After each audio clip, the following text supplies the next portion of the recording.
Bismillahirrahmanirrahim. Bismillahi wa bihamdi. Assalamualaikum warahmatullahi wabarakatuh.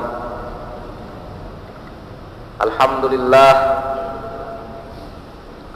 Alhamdulillahi rabbil alamin.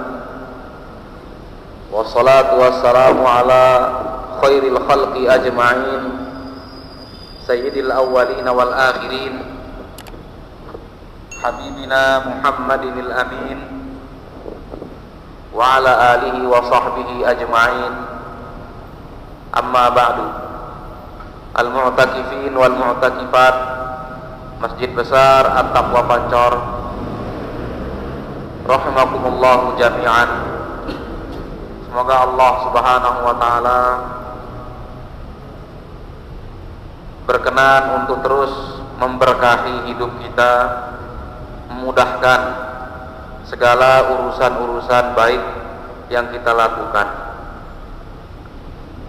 Kembali untuk menyambung apa yang sebelumnya sudah kita mulaikan. Allah Subhanahu wa taala berfirman dalam surat Ghafir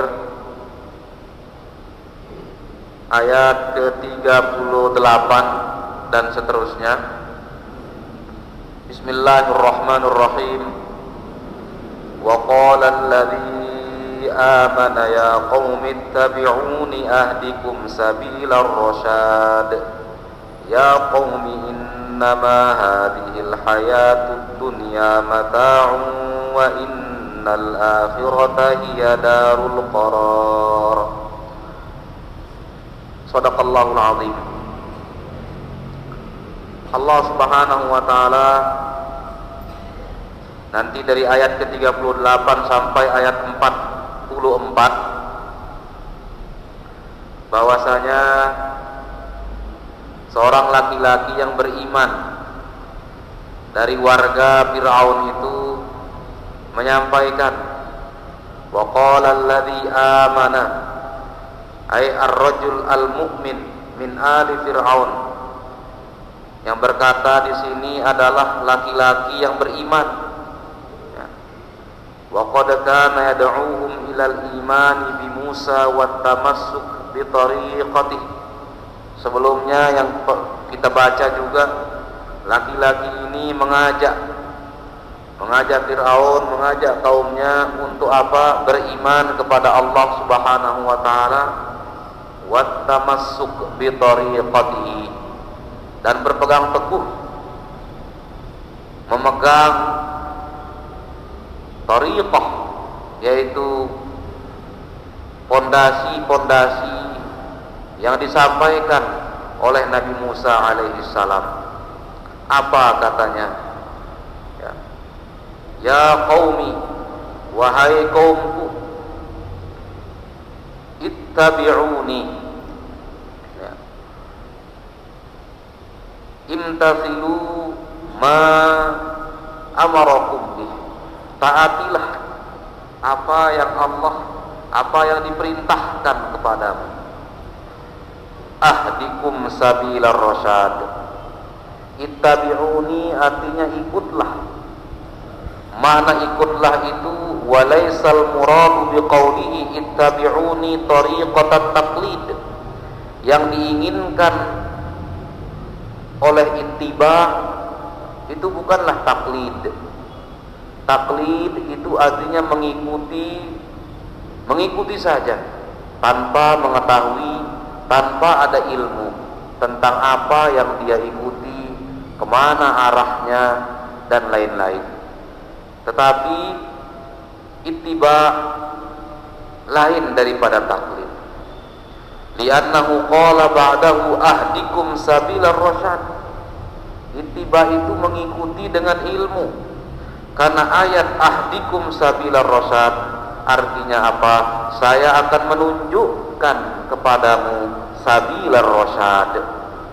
Al-huda huwad dalalah.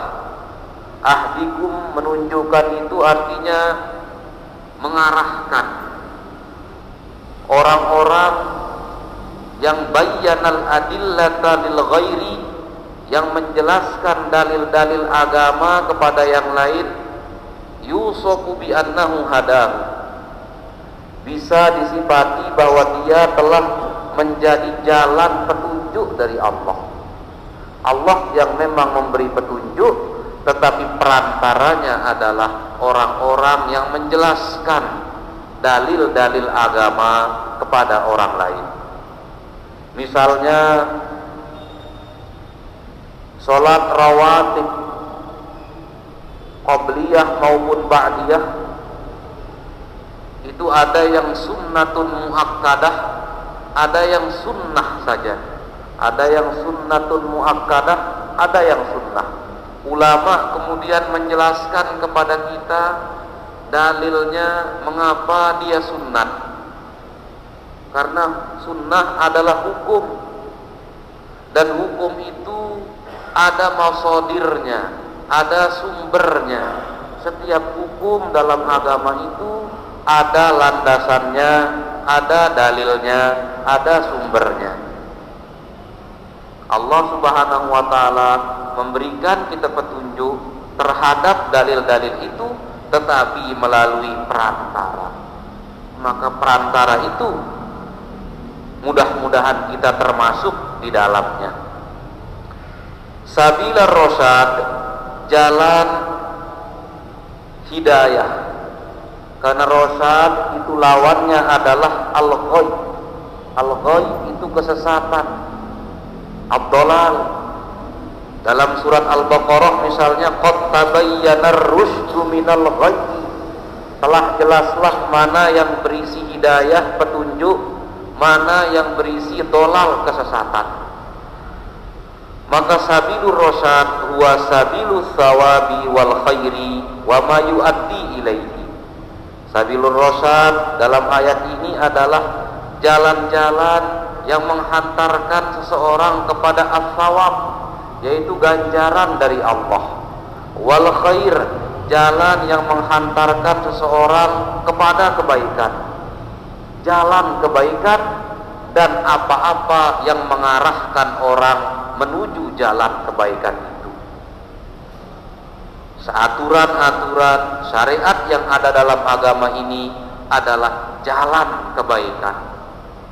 Dan ada orang yang belum berada pada jalan itu, kemudian diarahkan agar semoga kiranya diberikan petunjuk oleh Allah Subhanahu wa ta'ala menempuh jalan kebaikan itu. Maka potongan ayat ini berisi isyarat seruan untuk ittiba, untuk beragama dengan ilmu, seruan untuk beragama dengan pengetahuan. Beragama dengan ilmu itu, itulah yang diinginkan dari kita, supaya ayat-ayat Allah, kehendak-kehendak Allah di dalam syariat itu kita ikuti dengan pengetahuan, bukan hanya karena ikut-ikutan. Beragama dengan ilmu itu lebih tinggi nilainya daripada beragama sekedar ikut-ikutan. Maka alhamdulillah ulama-ulama kita sudah menjalankan amanah-amanahnya, dijelaskannya kepada kita hukum-hukum Allah, sunnah-sunnah Rasulullah, imam-imam besar yang hidup di masa lalu, yang tersambung penjelasannya sampai sekarang. Alhamdulillah membantu kita untuk memahami keinginan-keinginan Allah di dalam syariatnya. Itu hal yang pertama yang disampaikan oleh laki-laki beriman ini, yaitu apa? Bahwa agama yang dibawa oleh Nabi Musa alaihissalam itu adalah sabilur rasyad, yaitu jalan petunjuk. Sedangkan keyakinan Fir'aun dan pengikut-pengikutnya adalah sabilul ghayyi, jalan kesesatan. Lelaki beriman ini melanjutkan secara lebih detail apa yang dimaksudkan dengan jalan petunjuk itu, ya qaumi innama hadhil hayatud dunya mata'un wa innal akhirata hiya darul qarar. Lelaki ini menjelaskan tentang apa? Nilai dunia jika dibandingkan dengan nilai akhirat.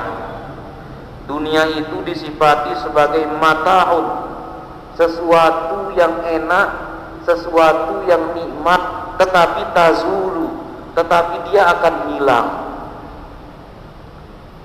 Apa yang di dunia ini memang ada matanya, ada nikmatnya, tetapi nikmatnya itu tidak permanen, dia akan hilang.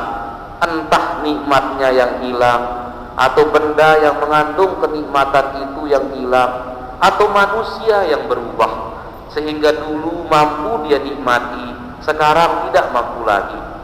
Banyak hal-hal yang ketika muda bebas untuk dikonsumsi, dimakan sepuasnya. Lambat laun ada hal-hal yang nikmat, tetapi kita terhalang untuk memakannya atau meminumnya karena kondisi kesehatan. Ada kegiatan-kegiatan yang sempat kita nikmati, yang sempat manusia nikmati, tetapi seiring bertambahnya usia, dia tidak mampu lagi merasakan senangnya atau nikmatnya hal-hal tersebut. Sehingga dunia memang ada mata'unnya, ada kenikmatannya, ada kesenangannya, tetapi tazulu, dia tidaklah lama, tidaklah permanen. Bahwa kenikmatan dunia ini bi ayyamin qalilah tsumma tanqati'u wa tazulu, hanya bisa dinikmati pada hari-hari yang singkat, waktu yang tidaklah lama, kemudian nikmatnya itu akan terputus dan hilang. Wa ammal akhirah, sedangkan akhirat, fahiya darul qarari wal baqa'i wad dawam. Sedangkan akhirat itu darul qarar, ay as-sabat, yaitu negeri yang kekal, di mana kenikmatannya itu permanen dan abadi. Dari sisi ini, perbandingan ini, bahwa kesenangan dunia itu pendek dibandingkan dengan kesenangan atau kenikmatan akhirat. Maka lelaki ayat ini mengingatkan kita bahwa kehidupan abadi, kesenangan yang kekal di akhirat jauh lebih baik dan harus diutamakan daripada kesenangan-kesenangan di dunia. Bukan berarti tidak boleh menikmati dunia. Allah sendiri yang menyifati dunia itu ada kenikmatannya, ada nikmat Allah yang ada di dunia, ada rahmat Allah yang ada di dunia. Namun ada yang lebih kekal dari itu. Wal akhiratu khairum wa abqa, dan akhirat itu dalam surat Al-A'la Allah gambarkan lebih baik dan lebih kekal. Lelaki itu melanjutkan, man amila sayyi'atan fala yujza illa mithlaha, dan barang siapa yang mengerjakan keburukan walam yatub anha, dan tidak bertaubat. Barang siapa yang mengerjakan keburukan, kemaksiatan, walam yatub anha, dan orang itu tidak bertaubat, apa yang dia terima? Fala yujza illa mislaha, hukuman yang ia terima itu setimbang, sebanding dengan kesalahannya. Ini gambaran tentang lebih baiknya hati, gambaran tentang akhirat. Ada penjelasan tentang kaifa tahsulul mujazatu fil akhirah, bagaimana pembalasan di akhirat itu, perbuatan yang baik maupun perbuatan yang buruk. Perbuatan buruk itu adalah la yujza illa mislaha, hukumannya itu sesuai dengan kesalahannya. Allah tidak melebihkan siksaan, Allah tidak melebihkan hukuman lebih daripada kesalahan manusia. Wal muradu bil misli ma yuqabiluha bil istihqaq, ya. ada keserupaan, ada kesamaan antara hukuman dan kesalahan. Itu pun jika orang itu tidak bertaubat. Akan tetapi jika ada orang melakukan kesalahan, kemudian dia bertaubat, diterima taubatnya oleh Allah, maka tidak ada hukuman untuk dia jika dia bertaubat dan Allah Subhanahu wa taala menerima taubat orang tersebut. Ini adalah man amila sayyi'atan wa lam yatub anha, untuk orang-orang yang mengerjakan dosa dan tidak bertaubat, maka siksanya adalah yang serupa dengan kesalahannya atau sesuai dengan kesalahannya. Ayat ini menjadi satu prinsip dalam agama, menjadi salah satu pilar dalam syariat, menjadi salah satu pondasi dalam syariat, yaitu apa? Ri'ayatul mumatsalah bi kullil wujuh, bahwa hukuman seseorang itu tidak boleh lebih dari kesalahannya. Sanksi yang diterima oleh orang itu tidak boleh melebihi kadar pelanggaran yang orang itu lakukan. Dalam syariat ada namanya bab jinayat, bab kejahatan. Ada dalam muamalat ada namanya ganti rugi.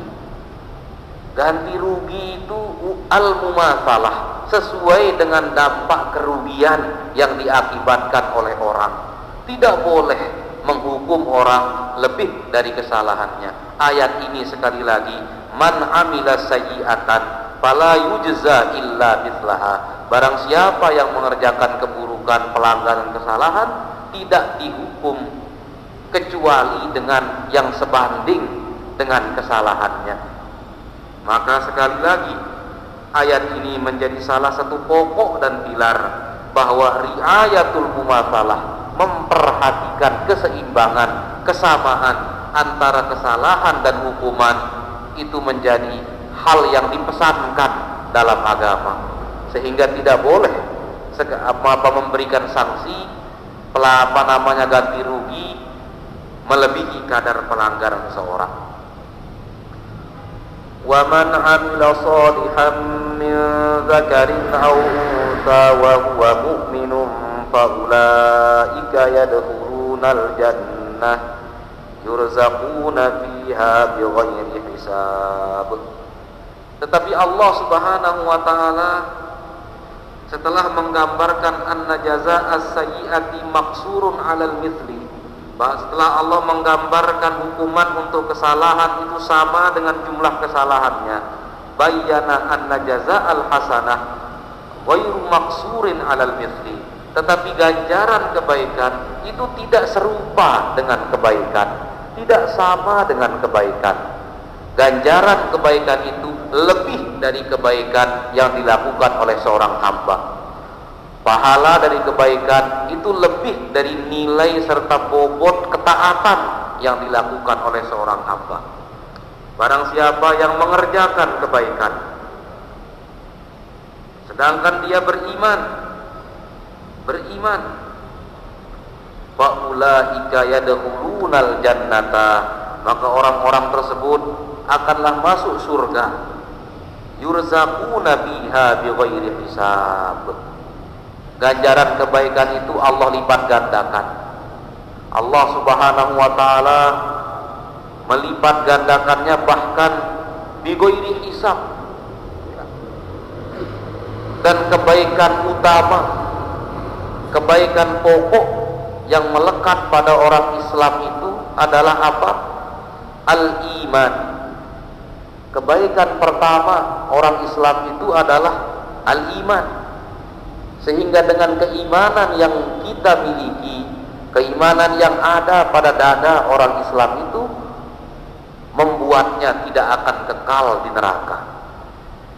Andai kata, kalau kita berandai-andai, ada orang yang beriman tetapi tidak pernah melakukan kebaikan, yang wajib-wajib dia tinggalkan, yang sunat-sunat apalagi dia tidak lakukan, tetapi iman dia di hatinya, maka itu pun membuat dia selamat dari kekal di neraka. Misalnya, ya, ada orang yang katakanlah berumur sekian puluh tahun tidak memeluk agama Islam. Di akhir hayatnya, 1 hari atau 2 hari sebelum dia wafat, dengan penuh kesadaran dia berikrar beriman kepada Allah dan semua rukun iman, dia ucapkan syahadatain. Dia belum sempat untuk melaksanakan sholat, dia juga tidak sempat melaksanakan puasa, tidak sempat melaksanakan zakat, begitu pula haji serta kebaikan-kebaikan yang lain. Tetapi imannya di akhir hayatnya itu menyelamatkan dia daripada api neraka. Maka ya, wal ati bil iman, dan orang-orang yang beriman, wal muwazib ala tauhid, dia istiqomah dalam ketauhidan dan mensucikan Allah Subhanahu wa taala sepanjang hidupnya. Tidak pernah dia menjadi orang yang ingkar, menjadi orang yang musyrik, menjadi orang yang kafir. Sepanjang hidupnya dia beriman. Qad ata bi a'dhamis shalihat wa bi ahsanit ta'at. Maka dia telah berhasil melakukan a'dhamus shalihat. Kebaikan yang paling besar itu adalah beriman dan mempertahankan keimanan. Ketaatan yang paling bagus adalah beriman dan istiqomah dalam keimanan. Mempertahankan keimanan itu adalah a'dhamus shalihat wa ahsanut ta'at, adalah amal soleh yang paling agung serta ketaatan yang paling baik. Ini nantinya ya, Allah Subhanahu wa taala masukkan ke dalam surga, diberikan rezeki oleh Allah Subhanahu wa taala dalam surga bi ghairi hisab. Makna bi ghairi hisab adalah la nihayata lidzalika thawab, yaitu kenikmatan yang tidak ada nihayahnya, tidak ada ujungnya. Karena surga itu kekal, maka yang berada dalam surga juga akan kekal. Makna bi ghairi hisab adalah la nihayata lidzalika thawab, tidak ada ujung, tidak ada habisnya. Kemudian ya, perbandingan ini disampaikan kepada Fir'aun dan kaumnya untuk merincikan maksud sabilur rasyad tadi, agama yang dibawa oleh Nabi Musa alaihissalam, bahwa salah satu fondasi, salah satu isi dari ajaran Nabi Musa itu adalah yang berbuat baik diberikan ganjaran yang berlipat oleh Allah, dan ini juga berlaku untuk umat Nabi Muhammad sallallahu alaihi wasallam, berlaku untuk umat Nabi Musa, berlaku juga untuk kita. Sedangkan yang berbuat buruk, berbuat kejahatan, fala yujza illa mislaha, itu dihukum tetapi sesuai dengan kadar kesalahannya, tanpa dilebih-lebihkan oleh Allah. Karena Allah Subhanahu wa ta'ala mustahil baginya menzolimi hambanya. Dan melebihkan hukuman dari jumlah kesalahan orang adalah salah satu bentuk kezaliman, dan mustahil Allah itu berlaku zalim. Wa mallahu bizallamin lil abid, dan sekali-kali Allah tidak akan pernah berbuat zalim. Wa ya qaumi mali ad'ukum ilan najati wa tad'unani ilan nar tad'unani li akfura billahi wa usyrika bihi ma laysa li bihi ilm wa ana ad'ukum ilal azizil ghaffar. Wahai kaumku, katanya, wahai kaumku ya, ana ad'ukum ilal iman, saya seru engkau kepada keimanan. Ad'ukum ilal iman alladhi yujibun najata. An-najah itu keselamatan, an-najat itu keselamatan. Wahai kaumku, saya seru engkau menuju keselamatan, yaitu dengan menyerumu kepada keimanan. Wa tad'unani ilal kufri alladhi yujibun nar, sedangkan pada saat yang sama engkau malah mengajakku kepada neraka. Wahai kaumku, aku mengajak engkau semua ke surga dengan mengajak engkau melakukan sebab-sebab atau wasilah-wasilah perantara menuju surga, itu keimanan, sedangkan engkau malah menyeruku, mengajakku menuju neraka. Ya. Ini pengulangan dari laki-laki beriman itu. Dipanggil lagi kaumnya. Ya. Pertama, ya qaumittabi'uni, wahai kaumku ikutilah aku. Sekarang diseru lagi, wahai kaumku. Pengulangan ini fungsinya adalah apa? Ziyadatu tambihin lahu wa iqadhu min sinatil ghaflah. Pengulangan memanggil itu untuk apa? Untuk lebih mengingatkan. Yang namanya manusia tidak akan luput dari ghaflah, kelalaian. Maka panggilan dan seruan kebaikan itu berulang-ulang, bukan karena kita tidak pernah mendengarnya, bukan karena kita tidak pernah membacanya, akan tetapi ghaflah, kelalaian itu sesuatu yang ada pada manusia, sehingga seruan kebaikan itu terus diulang-ulang, sebagaimana berulang-ulangnya lupa, berulang-ulangnya lalai, berulang-ulangnya kelalaian, kealpaan manusia. Coba setiap minggu salah satu hal yang wajib disampaikan di khutbah Jumat adalah wasiat ketakwaan. Bahkan ayat ittaqullah haqqa tuqatih itu berulang-ulang disampaikan. Bukan karena kita belum pernah mendengarnya, bukan karena kita belum mengetahuinya, tetapi itu apa? Allah mengajarkan kita bahwa seruan kebaikan itu, ajakan kebaikan itu mestilah berulang-ulang, karena sifat lalai, sifat lupa yang melekat pada diri manusia. Selain itu untuk apa? Wa izharu anna lahu bihadzal muhim mazidu ihtimam. Ya. Pengulangan seruan kebaikan itu untuk menegaskan pentingnya kebaikan tersebut, untuk menunjukkan kadar keutamaan dari kebaikan itu. Coba 5 kali sehari semalam hayya 'alas shalah, diserukan sholat, itu menunjukkan kadar pentingnya sesuatu yang menjadi isi seruan itu. Setiap kali Nabi khutbah misalnya, Nabi tidak lupa mengucapkan bismillah wassanah 'alallah, mengucapkan basmalah dan pujian kepada Allah. Nabi tidak melupakannya dan selalu mengulangnya. Itu menunjukkan pentingnya sesuatu tersebut. Maka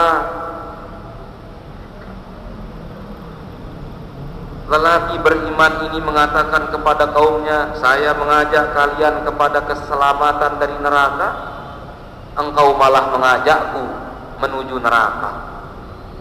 Apa tafsiran dari ajakan menuju neraka itu? Tad'unani li'akfura billah wa usyrika bihi. Engkau mengajakku untuk ingkar kepada Allah dan mensekutukan Allah, padahal ma laisa bihi ilmun. Ya. Tidak ada yang pantas untuk menjadi sekutu Allah. Tidak ada. Jadi ajakan kaum Fir'aun itu dua. Pertama ingkar, yang kedua musyrik. Karena orang Fir'aun itu agamanya dua. Satu memang tidak percaya Tuhan. Ada umat Fir'aun yang percaya pada Tuhan, tapi pada saat yang sama menyembah berhala. Itu dikatakan musyrik. Dia orang musyrik itu adalah orang yang beriman kepada Allah, tapi dia beriman juga kepada selain Allah. Orang yang kafir itu memanglah tidak beriman kepada Allah. Maka orang Fir'aun itu dikatakan tad'unani liakfura billah, engkau ajak aku untuk ingkar kepada Allah, wa usyrika bihi, juga mensekutukan Allah. Karena mensekutukan Allah itu adalah orang yang percaya kepada keimanan, tetapi percaya kepada Allah, tetapi menyekutukan Allah Subhanahu wa ta'ala, ya. Jadi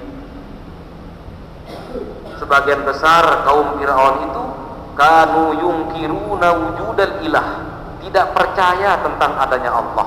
Wa minhum, dan sebagian di antara mereka, mangkana yukirru bi wujudillah, ada yang mengakui adanya Allah, illa annahu kana yusbitu ibadatal asnam, tetapi pada saat yang sama mereka juga menyembah dewa-dewa, menyembah berhala. Itulah yang dikatakan mensekutukan Allah.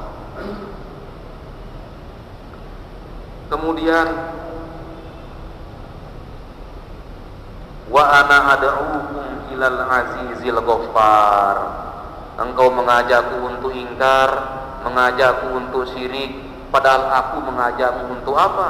Menuju Allah yang aziz, yang ghaffar, yang maha perkasa, yang tidak mungkin keperkasaannya itu ada yang menandinginya, ada yang mensekutukannya. Al-Aziz itu kamal kamilul qudrah, sempurna kekuasaan Allah, dan tidak ada mungkin yang menyamai kesempurnaan kekuasaan Allah, kemampuan Allah. Kepada itukah engkau mengajakku, ya. Tetapi tenang, Allah itu kendati aziz maha perkasa, tetapi pada saat yang sama juga Allah Ghaffar, siap mengampuni kalian. Sekarang kalian masih ingkar, sekarang kalian masih syirik, tetapi kalau bertobat dan mengikuti dakwah Nabi Musa alaihissalam, kendati Allah maha perkasa untuk meluluh lantakkan, menghukum, mengazab, tetapi Allah Subhanahu wa ta'ala juga Ghaffar, menyediakan ampunan untuk kalian selama kalian mau bertaubat dan mengikuti agama yang dibawa oleh Nabi Musa alaihissalam. Ayat-ayat ini penuh isyarat yang menjadi gambaran kepada kita, kendati menceritakan peristiwa yang terjadi pada masa Fir'aun. Barakallahu li wa lakum fil Qur'anil azim, wa nafa'ani wa iyyakum bima fihi minal ayati wa dzikril hakim, wa taqabbala minni wa minkum tilawatahu innahu huwas samiul alim. Wallahul muwaffiq wal hadi ila sabilir rasyad. Wassalamu alaikum warahmatullahi wabarakatuh.